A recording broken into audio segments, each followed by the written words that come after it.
আমি অপর্ণা, তোমরা দেখছো ব্লগার অপর্ণা এই চ্যানেলের পক্ষ থেকে তোমাদের জানাই অনেক অনেক অভিনন্দন আর আন্তরিকতা। তোমরা কেমন আছো? আশা করি তোমরা ভালোই আছো আর আমিও বেশ আছি, আর আশা রাখছি ব্লগটি ভালো লাগবে। তো কালকে থেকেই আমি স্টার্ট করে রেখেছিলাম যে ঘরটা ডিপ ক্লিন করবো। কিছুদিন যাবৎ ভাবছি ডিপ ক্লিন করবো, কিন্তু সময়ই হয়ে উঠছে না। তো যাই হোক, আজকে সময় করেই কালকে থেকেই প্ল্যান করে রেখেছিলাম। তো সেই মতো দেখো সকাল সকাল রান্না বান্না করে নিয়েছি, সেগুলো ভিডিও ক্লিপ করেছি, কিন্তু এই ভিডিওর সঙ্গে জুড়ে দিলে না অনেকটাই লং হয়ে যাবে। তো এটার সঙ্গে আর তাই আমি ভিডিওতে জুড়লাম না। তো এটা নেক্সট পার্টে দেখে নিও। তো দেখো এখন ঘরের যাবতীয় যত জিনিসপত্র ছিল সব নামিয়ে নিলাম। আর কি ধুলো পড়েছে দেখো, এগুলো না মুছলে হবে না, তো মুছে মুছে তুলতে হবে। এগুলো সব মাটির জিনিসপত্র, তো মাটির জিনিস আমার খুব ভালো লাগে, তাই আমি কিনে কিনে আগে খুব জমাতাম আর খুব ভালো লাগতো। তো এখন আর হয় না ওইসবগুলো কিনা, এখন ছেলের প্রতি ধ্যানটা বেশি। তো যাই হোক, পর্দাগুলো সার্ফে ভিজালাম আর এই ফুলগুলো ভিজিয়েছিলাম, সেগুলো কেচে নিলাম। তাহলে এগুলো শুকাতে থাকবে আর এদিকে আমি ঝাড়াঝাড়ি করতে করতে শুকিয়েও যাবে, আর আমি তাড়াতাড়ি ডেকোরেশনটা তোমাদের সঙ্গে শেয়ার করতে পারবো। তো দেখো এখন ঘরের টিনগুলো ঝেড়ে নিচ্ছি, আর এগুলোর ফাঁকে ফাঁকে এতটা ঝুল হয় তো কি বলবো। ছাদের ঘর দেখবে ঝুল ঝাড়া তাড়াতাড়ি হয়ে যায়, কিন্তু এই যে টিনের ঘর বা টালির ঘর ঝুল ঝাড়তে অনেকটাই সময় লাগে। আর টিনের ঘর টালির ঘরে কি বলো তো বন্ধুরা, ওই ফাঁকে ফাঁকে ঝাঁটা ভরে ভরে ঝাড়তে হয়, তবেই কিন্তু ঝুলটা পড়ে, নচেত পড়ে না। তো যাই হোক, সেই মতো আমি ফাঁকে ফাঁকে ঝাঁটা ভরে ভরে ঝাড়ছি। আর দেখো কি কষ্ট হচ্ছে, হাত তো পাচ্ছি না তাও কোনো রকমে। আর কি হারে ধুলো উঠছে বুঝতে পারছো, ক্যামেরাতে পুরো ফোকাস দিচ্ছে যে ধুলোটা একদম উঠছে, এতটা ধুলো হয়। আর আমার কি অবস্থা দেখো, ঘর ঝাড়তে গিয়ে পুরো ঘেমে স্নান হয়ে গেছি আমি। তো এরপরে এই যে ঝাড়াঝাড়ি পর্ব শেষ, এবার আমি আলমারিগুলো মুছে নিচ্ছি। আর আলমারিগুলো একটু ভালোভাবে মুছে নিচ্ছি শুকনো ন্যাকড়া দিয়ে। আর আমার কলিং নেই জানো তো, তো সেই জন্য আর কলিং দিয়ে মুছলাম না, শুকনো ন্যাকড়া দিয়ে জাস্ট মুছে ধুলোটা ঝেড়ে নিলাম। আর এই আলনাটারও পিছনটা খুব ঝুল হয়েছিল, আর দেখেই বুঝতে পারছো কি ধুলো ছিল, মুছে একদম ক্লিন করে দিয়েছি। তো চেপে চেপে একটু মুছতে হয়েছে ধুলোর জন্য, নচেত ধুলোটা যেত না। তো যাই হোক দেখো, আর এখন এই আলনাটা মুছে নিচ্ছি ভালোভাবে। আর আলনার রডগুলো মুছতে বেশ খানিকটা সময় লেগেছিল, এতটা ধুলো হয়েছিল। যেহেতু রেগুলার মোছা হয় না, তো সেই জন্য অনেকটাই কিন্তু ধুলো হয়েছিল। রেগুলার মুছলে কিন্তু এই ধুলোটা আবার হতো না। তো যাই হোক দেখো, এখন আমি এই পাশগুলো মুছে নিচ্ছি। আর এইটার হ্যান্ডেলটা যে মুছতে কতটা কষ্ট হয়েছে, ভিতরে একদম ঝুল হয়েছিল সাংঘাতিক পরিমাণে।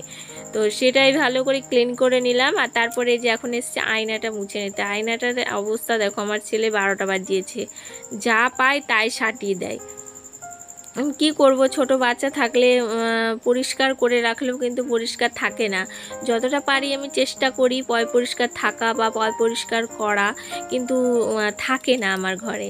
তো যাই হোক দেখো, এখন এই বোর্ডটা মুছে নিচ্ছি, সাদা বোর্ড, একটু ভালো করে না মুছলে ভালো লাগে না, নোংরা হয়ে যায় আর দেখতেও বাজে লাগে। তো যাই হোক দেখো, এখন টিভিটা মুছে নিচ্ছি। আর টিভির পিছনটা এইভাবে মুছেছিলাম টুলের উপর দাঁড়িয়ে, আর ঝুলটা তো পুরো ঝেড়েছি টুলের পরেই দাঁড়িয়ে। তো এখন মোছা হয়ে গেছে সেপটা বক্স, এবং এইটা মুছা হয়ে গেল কাচ শোকেসটা, নিচটা মুছে নিচ্ছি। আর এটা মুছে নেওয়ার পরে এই যে এখন ওপরের জিনিসগুলো সব তুলে দিচ্ছি, কারণ ওপর মোছা কমপ্লিট। ছবি টবিগুলো যা ছিল সব মুছে নিয়েছি, মাটির জিনিসপত্র এত ধুলো ছিল, সেগুলো শেয়ার করতে গেলে ব্লগটি 1 ঘন্টার হয়েছিল, সেটাকে কেটে 10 মিনিট করেছি, তাহলে এগুলো যদি শেয়ার করতাম আরও লং হয়ে যেত। তো যাই হোক দেখো, এখন এই জায়গাটায় কিছু ছবি থাকে, আমাদের বিয়ের ছবি এবং মাটির জিনিসপত্র কিছু সাজানো থাকে। আর এটা সরস্বতীর কাঁথা, এখানে সরস্বতী পুজো করেছিলাম, তারই এই কাঁথাটা আমি ঘরে এনে রেখেছি। আর এই যে এই জায়গাটায় এইভাবে আমি গুছিয়ে রাখি, আর একদিকে থাকে মোটু আর একদিকে থাকে মোটি, এইভাবে আমি সাজিয়ে রেখেছি। ওই যে দেখতে পাচ্ছ, এই সাইডে আছে মোটু আর এই সাইডে আছে মোটি, পুরোটাই লুকটা শেয়ার করলাম। আর এই পাশটা তো গোছানো একদম হয়ে গেল, এবার আলমারির ওপরটা গুছিয়ে নিলেই হয়ে যাবে। তো মেয়ে আমাকে হেল্প করছিল বলে তাড়াতাড়ি একটু গোছানো হয়ে গেছে, নিচ থেকে ও হাতে হাতে ধরে ধরে দিচ্ছিল আর আমি গুছিয়ে নিচ্ছিলাম। তো যাই হোক দেখো, একদম আলমারির ওপর বা ওই তাকের ওপরটা পুরো গুছানো ডান। এবার খাট মুছতে বাকি আছে এবং ঘর দোরগুলো মুছে ঝাড় দিলেই আমার কাজ কমপ্লিট। তারপরে স্নান ধান করার পরে আমি রুমটা ডেকোরেশন করেছিলাম। একবারে যদি করতে যেতাম তাহলে কিন্তু হতো না, তো একদিনেই করেছি। আর চাদরটা তুলে একদম শার্পে ভিজিয়ে দিয়েছি, দিয়ে আবার বিকেলবেলাতে পেতেও দিয়েছি, শুকিয়ে গেছিলো। আর যা রোদ্রের তাপ, তো যাই হোক দেখো এখন এই খাটের এই পাশগুলো মুছে নিচ্ছি ভালোভাবে। এতটা ধুলো পড়েছিল না, তো বেশ ধুলো পড়েছিল। তো তারপরে অনেকটাও লেট হয়ে গেছে। এ তো শুধু সংসারের কাজকর্ম বা রুম ডিপ ক্লিন না, সঙ্গে সাথে সাথে একটা ক্যামেরাকে নিয়ে ঘোরা, তো সেই জন্য অনেকটাই কিন্তু লেট হয়েছে। আর সমস্তটাই তোমাদের সঙ্গে তুলে ধরেছি। আর আমার ব্লগগুলো তোমাদের কেমন লাগছে অবশ্যই কিন্তু জানাতে ভুলো না। ভালো লাগলেও জানাও, আর ভালো যদি না লাগে তবুও জানিও। তো দেখো এখন ঘরটা ভালোভাবে ঝেড়ে নিচ্ছি। আর এতটাই ধুলো বেরিয়েছে, ফার্স্টে কিন্তু একবার ঝেড়ে নিয়েছি, মানে পা দেওয়া যাচ্ছিল না, তো তারপরে আবার ফাইনাল ঝাড়াটা দিচ্ছি। তো এভাবে দুবার করে না ঝাড়লে, চেপে চেপে না ঝাড় দিলে কিন্তু ধুলোটা যেত না, এতটাই ধুলো ছিল। তো দেখো এখন মুছে নিচ্ছি। আর আলমারির তলাটাও মুছে নিয়েছি, এটা তো রেগুলারই মুছি। আর এই যে খাটের তলাটাও কিন্তু ভালোভাবে মুছেছি, মানে যতটা সম্ভব হয় মপ ঢুকিয়ে ঢুকিয়ে মোছা, ঠিক ততটাই মুছি। তবুও যে ঘরে কেন এত মশা আমি বুঝতে পারি না। রাত্রেবেলায় কি মশা বন্ধুরা, মশারি টাঙিয়েও মশারির মধ্যে মশা ঢুকে যায়, এমন অবস্থা। রাত্রেবেলায় ঘুম থেকে উঠে না, ঘুমের ঘরে মশারির মধ্যে বসে বসে মশা মারতে হয়, এমন একটা পরিস্থিতি হয়, কি করব। তো যাই হোক দেখো ঘর মোছা পুরো ডান। এবার এসছি বিকাল 5টা নাগাদ। তো খাওয়া দাওয়া কমপ্লিট, স্নান টান পুরো কমপ্লিট করে, আর শরীরটা এত স্বাদ দিচ্ছিল না, খুব শরীর খারাপ করছিল। তো মেয়ে মাথা কপাল টিপে দিয়েছে, তো যাই হোক বেশ ভালো লাগছিল। তো তারপরে বিকেলে একটু হাওয়া দিয়েছিল, সেই হাওয়াতে একটু বাইরে বসেছিলাম। তারপরে এই যে এই 5টা নাগাদ এসছি এখন ঘরের লুকটা শেয়ার করতে।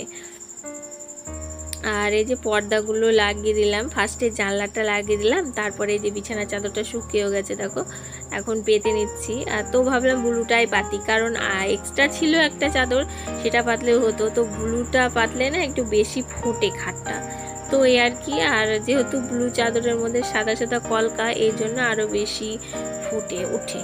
তো যাই হোক দেখো এখন বালিশগুলো গুছিয়ে রেখে দিলাম। আর ঘরের মেন জিনিস হলো খাটটা যদি সুন্দরভাবে গোছানো না থাকে না, তাহলে কিন্তু ঘরে হাজার জিনিস থাকলেও কিন্তু ভালো লাগে না। তো যাই হোক এখন ফুলদানিটা কেমন পরিষ্কার হয়েছে দেখো, ফুলগুলো এত নোংরা হয়েছিল, দারুণ দারুণ পরিষ্কার হয়েছে।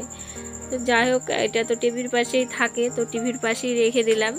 তো এটা রাখার জন্য বরের কাছে বকাও খেতে হয়, হ্যাঁ সুইচে হাত পায় না, শুধু এখানে রাখে, তবে আমার দেখতে ভালো লাগে তাই আমি এভাবে রাখি। আর টিভির ওপরে তো এই কাপড়টা ছিল, তোমরা তো দেখেইছো, ফার্স্টে ধুয়ে কেচে মেলে দিয়েছিলাম, তো এখন আবার শুকিয়ে গেছে, তুলে নিয়ে এসে আবার পেতে দিলাম। আর এরপরে ছবিগুলো থাকে, ছবিগুলোও যে কি ধুলো পড়েছিল, দারুণ পরিষ্কার হয়েছে বন্ধুরা, একদম পুরো চকচক করছে। আর আমার মেয়ের এটা ছোটোবেলার ছবি, এটা এই জায়গাটায় টাঙানো থাকে দেয়ালে, এটা নিচে জায়গা নেই, তো স্মৃতি তো দেখতে পাই, ভালো লাগে, ভিতরে থাকলে তো দেখা যাবে না। তো যাই হোক আনলাতেও একটা কাপড় পেতে নিচ্ছি, তাহলে কি বলো তো ধুলোটা আর আনলায় পড়বে না, কাপড়টাই পরবে, কাপড়টা পরে তুলে কেচে দিলেই হয়ে যাবে। আর এখন আমি আলনাটা গুছিয়ে নিচ্ছি, এগুলো তো সব ভাঁজ করাই ছিল, শুধু পুটলা করে বের করে রেখেছিলাম, নিয়ে এসে এখন সব জায়গা মতো গুছিয়ে রাখছি। আর আলনাটাও গুছাতে অনেকটাই সময় লেগেছিল, যেহেতু এই নাইটিগুলো এরকমভাবে সাজিয়েছিলাম। আর তারপরে এই যে এখানে চাদর, তিরপল আর এই মশারিটা থাকে এই জায়গাটায়, তো আমি এভাবে গুছিয়ে রাখি। আর তারপরে এখন এসছি পর্দাগুলো লাগিয়ে নিতে। আর তারপরে বন্ধুরা আজকে ঘরের ফাইনাল লুকটা শেয়ার করে ভিডিওটি এন্ড করে দিয়েছি। তাহলে চলো প্রতিদিনের কথাগুলো আমি আবারও বলে নিই। যদি আমার ভিডিওর কোনো অংশ ভালো লেগে থাকে তো অবশ্যই তোমরা লাইক, কমেন্ট, শেয়ার এবং সাবস্ক্রাইব করো। আর প্লিজ প্লিজ প্লিজ বন্ধুরা পাশে রাখা বেল আইকনটি প্রেস করে আমার বন্ধু হয়ে আমার সঙ্গে থেকো। তাহলে আজকের মতো এইটুকুই, দেখা হচ্ছে আগামীকাল। ততক্ষণ তোমরা সকলে খুব ভালো থাকবে, সুস্থ থাকবে। আর হ্যাঁ, আমার ঘরের লুকটা কেমন লাগছে অবশ্যই কমেন্টে জানাবে। যা ছিল তাই, শুধু একটু পরিষ্কার করে কেমন লাগছে, এক চুলো ধুলো নেই। তাহলে ফাইনালি আজকের মতো টাটা।